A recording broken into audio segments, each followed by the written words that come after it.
And now, it's time for another Dice Tower review with Tom Vasel. Eaten by Zombies is a game that came out by Max Holiday, and it was a deck building game, I suppose.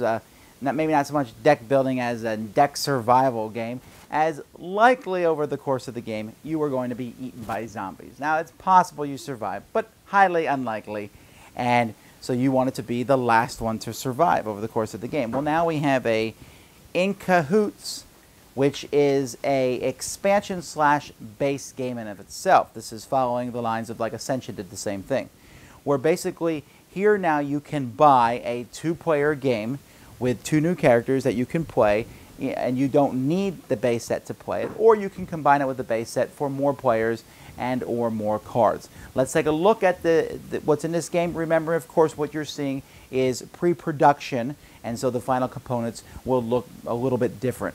The first thing that we can see here, like I said, this is a 2-player game, but it adds some other people instead of, the stereotypes that came in the original game. Now we have 2 more stereotypes. We have the jock, or Fonzie, I guess, Fonzie, and then we have the girl who's wonderful, but is currently is recovering from some kind of injury. But I mean, they're basically the same as the original set, where each person starts with some heavy stick cards and some hide cards, and of course the good old sandwich cards, which I do so enjoy. Good old American hot dog. More hide cards, and then hot dog and hamburger. Come on now, isn't that great? Now, this game does not come with basic cards. You actually have 11 cards that you can use, and you're going to be choosing several of these cards to use in the course of the game. Of course, you can mix these with the cards from the original game if you're playing with the expansion, if you're playing with the original game, but if you're not, then you're just going to use some of these. And a real quick overview for players who have not played before, each of these cards, for example, this torch here, each of these cards is going to provide you with different stats that will allow you to draw more cards, or to fight zombies, or to run from them. And it will tell you right here on the card. You can see that this one says fight +1, flee +1, scavenge +1, or there's a special ability on it where you can discard it at any time to remove any zombie from the horde, but then you have to reveal another zombie from the zombie deck. So these cards all have different special abilities, and since I'm imagining most people watching this review want to know really what's in this set that will add to it, well, this is basically it. There's some very basic things. Again, the names, instead of saying Switchblade, we got the Greaser's Key, Fight +1, Flee +1. So there's some basic things, and there's some things that make a lot of fun thematically. The roller skates, each heavy stick you play is Fight +2, Flee +2. So that's entertaining. The roller skates give you a Flee +2, but if you're carrying a heavy stick as you go on it, and that's kind of thematic. In fact, one of my favorite cards from this set, I'll be right back, and as opposed to maybe I'll be right back.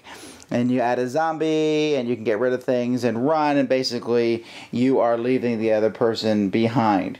And here we got a Sterling Sten. Here's a Smash and Grab, which is a good way to get more cards. Again, if you've not played this game before, you have a deck of cards, like a deck building game, and zombies are constantly coming after you. And the game comes with the zombies, more zombies, and for more players. Also, if you are just playing with the 2-player set here, you have different zombies, and each zombie has a specific level of how powerful that zombie is, and they also have a speed. So the worse the zombie is, the slower it is, and the easier the zombie is to fight, the easier it is to run from. And each turn you have to decide whether you're going to run from the zombies or whether you're going to fight them, and then you have to take the consequences, and eventually they're going to get you.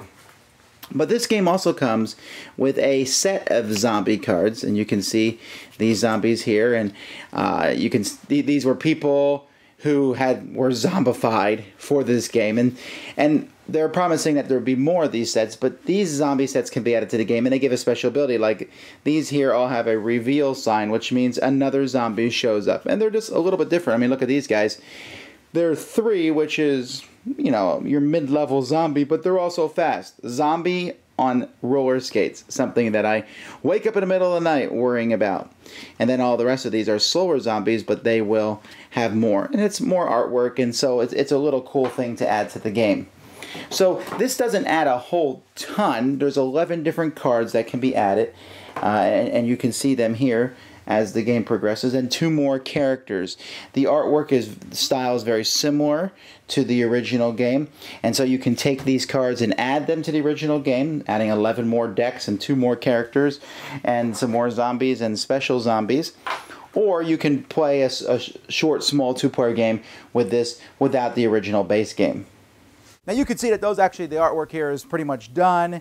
The only thing that's really much different is that the card quality is going to be a little bit better. But adding these in, well, of course I like the more sandwiches the better. The more the extra characters, the variety here, these extra 11 cards. You're not going to see a ton of wow, I can't believe this card completely changes the game type stuff here.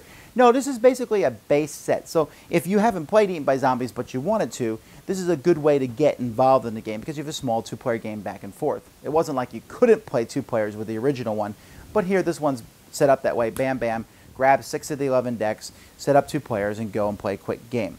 But I suspect most people who are going to get this already have the base set and are going to be throwing these cards in, which gives you 2 more players to mess with and 11 more cards, which will increase the number of combinations exponentially. So you can take a look at what I just talked about, take a look at the different cards that are involved in this set. Maybe you know someone who likes zombies and this is a good 2-player game to get them involved, or you're just trying to expand your game. Either way, it's on Kickstarter, not much time left, so right after this you'll see the link to go and support this game in Cahoots.